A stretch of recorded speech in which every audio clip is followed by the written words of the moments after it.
early warning weather.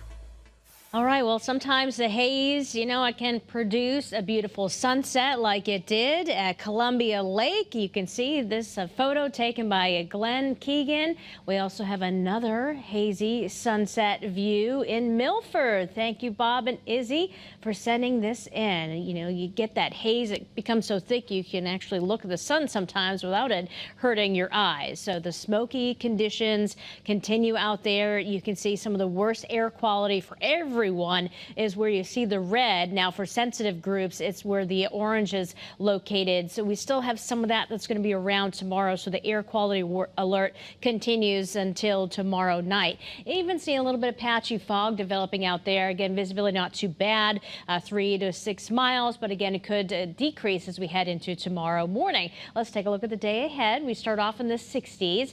By lunchtime inland, we're in the low 80s and upper 70s along the shoreline. 86 or so by 5 p.m. So a very warm afternoon, and we'll see those scattered clouds developing once again, but really no rain in the forecast. Make sure you have the sunscreen tomorrow if you go into the shoreline or outside in general, because the UV index up to a 9, and there you can see we're expecting those temperatures into the low 80s, upper 70s. So yeah, we are looking at that view where you can see that haze, a little bit of fog.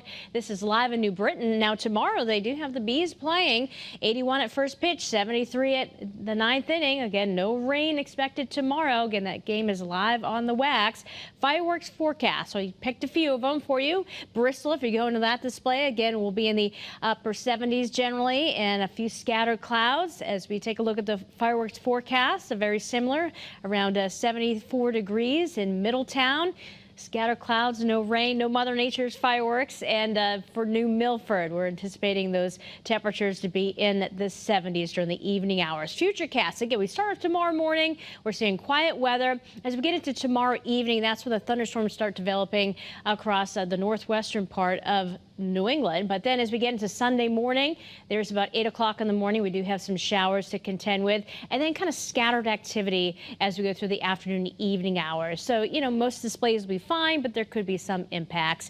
And then we'll see more showers and thunderstorms as we head into Monday. Well, the hair forecast is not the greatest. We're going to need the extra hairspray going forward and pretty much the hair up by the time we get to Sunday. That humidity is going to go bonkers. We're talking about the dew point temperatures. Once they get into the upper 60s, low 70s, it feels pretty miserable out there, pretty sweaty. And that weather may back off just a little bit, the humidity, but still literally sticking around through the holiday. All right, tonight we're down to the 60s, areas of patchy fog, highs in the mid and upper 80s, unless you're along the shoreline, into the low 80s. And your early warning 7-day forecast does feature, again, those shower and thunderstorm chances ramping up Sunday and especially Monday.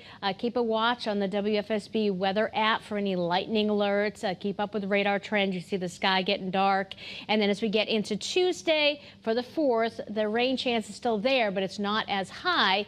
And speaking of high, it is going to be getting hot towards the end of next week with maybe our first stretch of 90-degree highs. We could be talking about a mini heat wave there, and overnight lows in the upper 60s, low 70s. Again, those shoreline temperatures, low 80s until you get towards the end of the week, and then you're climbing into the upper 80s. So looking hot out there, but tomorrow looks good, Stephanie, if you have outdoor plans. Yes, it's like a 50-50 weekend, right? Tomorrow's good. Sunday